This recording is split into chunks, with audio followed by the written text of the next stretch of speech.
अगर आपको पता लगे कि जहां आप रहते हैं वो जगह को आपको खाली करके जाना होगा, वो भी इस वजह से कि जहां आपका घर है उस जगह की जमीन धंसने वाली है, शायद ये सुनने के बाद आपके पैरों तले जमीन खिसक जाएगी। वो घर जिसको आपने खून पसीने से बनाया है उसको अचानक ही छोड़ के जाना होगा। ऐसा ही कुछ असल जिंदगी में हो रहा है जोशीमठ में मौजूद लोगों के साथ। आइए जानते हैं जोशीमठ के बारे में और आखिर जोशीमठ में ऐसा क्यों हो रहा है।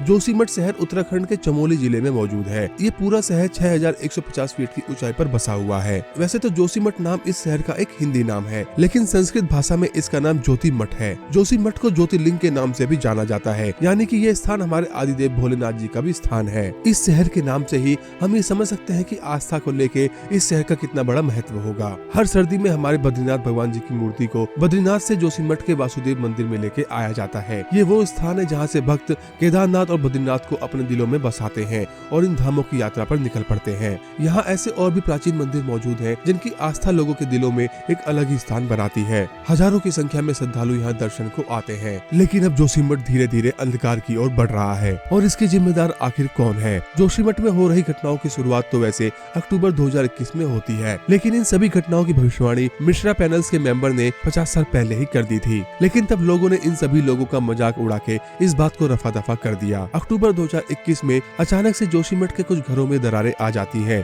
जिसके बाद धीरे धीरे ये दरारें बढ़ती चली जाती हैं। अगस्त 2022 में जियोलॉजिकल टीम की तरफ से सर्वे करने के बाद ये कहा जाता है कि जोशीमठ में मौजूद कुछ घर और इमारतें बिल्कुल भी रहने लायक नहीं है। इनके चलते हाल ही में ही 2 होटलों को भी बंद कर दिया गया था। इन सब हादसों से लोग बुरी तरह से घबरा चुके हैं और उनके सामने अब अपने घरों को छोड़ के जाने के अलावा और कोई दूसरा रास्ता नजर नहीं आ रहा है। इन सभी हादसों के पीछे सभी अपने अपने तर्क दे रहे हैं, लेकिन सही मायनों में इसके जिम्मेदार कुदरत तो है ही, लेकिन सबसे ज्यादा जिम्मेदार हम लोग भी हैं। कुछ रिपोर्ट्स की माने तो 2021 में आई बाढ़ ने जोशीमठ को काफी बुरी तरह से नुकसान पहुंचाया है, जिस वजह से जमीन और तेजी से धंस रही है। ऐसा नहीं है कि जमीन खिसकने की बात कोई नई है। दरअसल जोशीमठ शहर बसा ही एक भूस्खलन इलाके पर है और जोशीमठ के नीचे की सतह कोई ठोस सतह नहीं है, बल्कि रेतीली है और ऐसी जगह किसी शहर के रहने लायक हो ही नहीं सकती है। वहीं इस शहर के दोनों तरफ मौजूद अलकनंदा और धौलीगंगा नदी के तेज बहाव ने इस शहर की बुनियाद को काफी पुराने समय से कमजोर करती आ रही है। कुछ साल से जोशीमठ के धंसने की गति काफी तेज हो गई है। जहां पहले ये साल में 6.5 सेंटीमीटर की गति से धंस रहा था, वहीं पिछले 12 दिनों में ही ये 5.4 सेंटीमीटर के आसपास धंस चुका है। लेकिन सिर्फ बाढ़,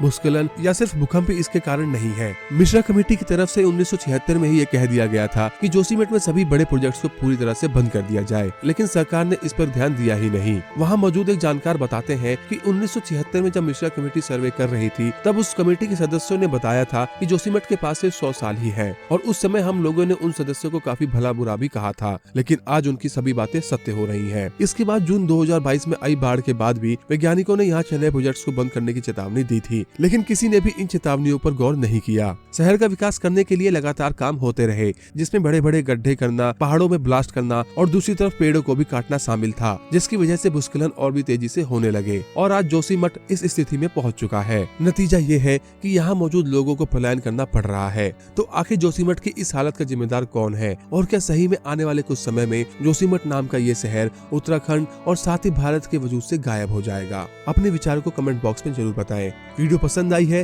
तो वीडियो को लाइक और शेयर जरूर करें। चैनल पर नए हैं तो चैनल को सब्सक्राइब भी जरूर करें। अगली बार जल्दी मिलेंगे फिर से ऐसे ही एक और वीडियो के साथ। तब तक के लिए देखते रहिए।